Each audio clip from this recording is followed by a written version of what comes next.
ஐயா, சுவாமியோட பல்வேறு வாசஸ்தலங்கள்ல நீங்க அவர் கூடவே இருந்திருக்கீங்க. வெவ்வேறு இடங்கள்ல பாத்திரக்கடையோ, புன்னை மரமோ, இல்ல சமயத்திரு வீடு, சுதமா நெறைய இடங்கள்ல நீங்க கூட இருந்தப்போ, சாமியோட அன்றாட வாழ்க்கை நடைமுறைகள்ல இருந்த வேறுபாடுகள் எதாவது பார்த்தீங்களா? சுவாமி நாங்க குறிப்பிட்ட சில இடங்கள்ல மட்டும் சஞ்சாரம் பண்ணல. நெறைய இடங்கள்ல சஞ்சாரம் பண்ணியிருக்கார். திருவண்ணாமலையில அவருடைய காலடி படாத இடங்கள் கிடையாது. மாட வீதிகளும் சரி, கோவிலும் சரி, சுத்தி உள்ள சுடுகாடுகளும் சரி, கிரிவல பாதைகளும் சரி, மேல உள்ள குகைகளும் சரி, அவருடைய சஞ்சாரம் எங்க படல? திருவண்ணாமலை நகரம் முழுவதுமே அவருடைய காலடி தடம் பட்டது.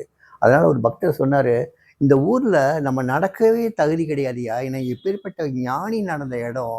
அவர் பாதம் படிஞ்ச இடத்துல நம்ம வந்து நடக்கலாமா? தப்பில்ல. நம்ம உருண்டு தான் போகணும்னு சொன்னார்." அப்பேற்பட்ட பக்தர்லாம் இருந்தாங்க.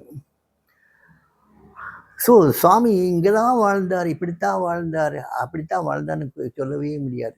எங்கெங்க எந்தெந்த சமயத்துக்கு ஏற்றபடி அவர் இருக்கணுமோ அப்படிலாம் இருந்தார்.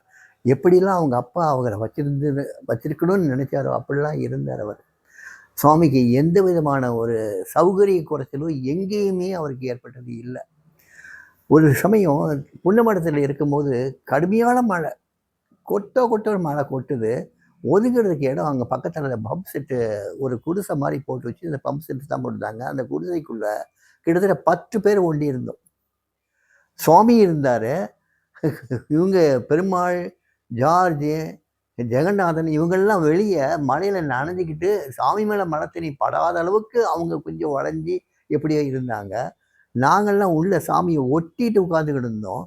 எல்லாமே உள்ள. ஆனால் சாமிக்கு அப்போ இருந்த சந்தோஷத்தை பார்க்கணுமே.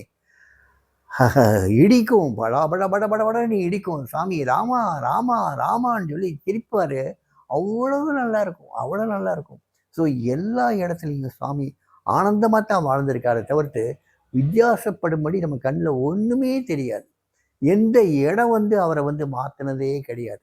இடத்துல வந்து அவருடைய வாழ்க்கை முறையை மாற்றுச்சுன்னு நம்ம ஒரு நாளும் சொல்ல முடியாது.